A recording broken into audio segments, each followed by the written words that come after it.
Hello guys, Silencium here, welcome to my channel. Today I am diving into Dragon Ball Z, the thunderclap that turned a cult martial arts fantasy into a global after-school ritual. Created by Akira Toriyama and produced by Toei Animation, DBZ adapts the latter half of Toriyama's long-running manga and aired in Japan on Fuji TV from April 26, 1989 to January 31, 1996. In the United States, it first appeared in syndicated and heavily edited form in 1996, then truly exploded when Cartoon Network's Toonami block began airing Funimation's continuing dub in 1998, carrying the series through to its finale on American TV by 2003. That broadcast history matters because it shaped how different audiences remember the tone, music, and even the names of characters. At its heart, DBZ is an escalation engine.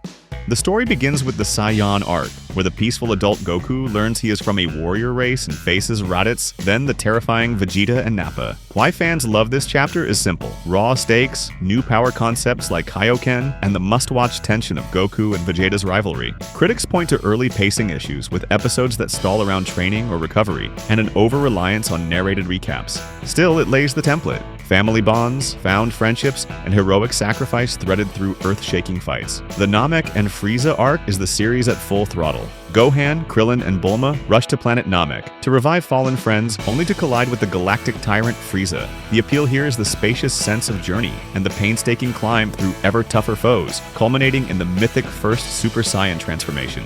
It is operatic, sometimes indulgent, and often unforgettable.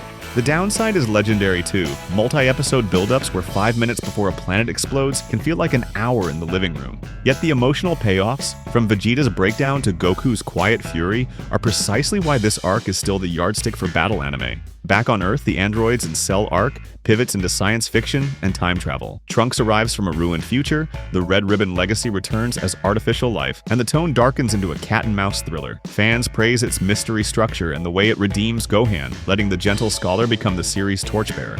The Cell game's finale is a near-perfect capstone to his arc. On the negative side, some viewers dislike Cell's evolving forms as a reset button that prolongs the story beats. And power levels begin to feel less like rules and more like narrative conveniences.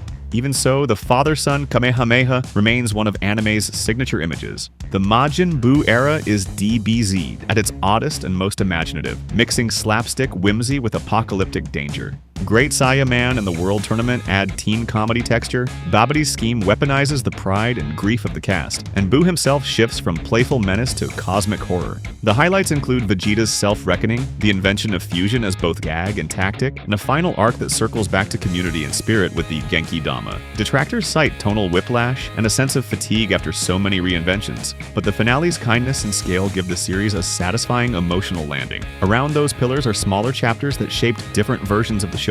The brief Garlic Jr. arc kept TV audiences busy while the manga advanced, delivering monster movie fun that manga canon purists sometimes skip. The Otherworld Tournament explores the afterlife's martial arts culture and gives Goku joyful, lower-stakes matches. These interludes are part of why DBZ feels like a lived-in universe rather than a straight sprint from boss to boss. Production details color the experience. Shunsuke Kikuchi's Japanese score gives the series a brassy, heroic identity, while many US viewers grew up with Bruce Faulconer's synthesizer-driven soundtrack, sharper sound effects, and a different energy. That split, along with multiple English dubs and recasts over the years, created a perennial fandom debate about the definitive way to watch. The voice landscape is a patchwork. Ocean Group voices in the earliest US broadcasts, then Funimation's long-running cast that many associate with the franchise today. None of this breaks the story, but it does change the vibe, and fans are passionate about their preferred mix of voices and music. Why do people love DBZ? The characters are archetypal but surprisingly vulnerable. Goku's naivete makes him a terrible strategist and a perfect hero. Vegeta's pride curdles into cruelty, then matures into responsibility, giving the series its most adult arc. Gohan embodies the question of power versus purpose. The fights are choreographed around creativity rather than just numbers, using terrain, teamwork, and timing. The show also built a ritual of anticipation, next episode previews, named techniques, and transformation thresholds that felt earned. It turned weekly television into a communal event. The criticisms are not wrong. Pacing can be glacial, flashbacks repeat, characters rotate in and out of usefulness as the scale balloons. Women often get sidelined, even when they are brilliant or formidable. Power scaling drifts, making it harder to feel the concrete weight of training or strategy. Yet even those flaws became part of its cultural footprint, feeding the memes and the shared language of over 9,000 jokes, gravity chambers, and sensu bean saves. As for controversies, DBZ's biggest storms came from localization and broadcast standards rather than scandal in the creative team. Early American airings censored violence and death, altered dialogue for younger audiences, and even changed names like Mr. Satan to Hercule. Heaven and Hell signage became HFIL, cigarettes vanished, and blood was recolored or removed.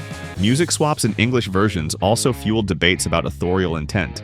In some countries, the show faced time slot restrictions or content warnings due to intensity. These choices helped the show reach broader audiences but also fragmented the experience, which is why later releases in the re-edited Dragon Ball Z Kai sought cleaner, closer-to-manga storytelling with reduced filler and remastered imagery. In the end, DBZ is more than a sequel. It is the reason many people picked up a pencil to draw, laced up for a gym session, or learned to count time and power up screams. It teaches endurance, the courage to change, and the value of community in the face of impossible odds. Whether you prefer the original Japanese broadcast, the Toonami-era dub, or the streamlined Kai cut, the core is the same. Ordinary people choosing to become extraordinary for each other. I was Silencium, and this was my deep dive into Dragon Ball Z. If you enjoyed it, drop a like, leave a comment with your favorite arc or transformation, and subscribe for more anime breakdowns. Thanks for watching, and see you in the next video.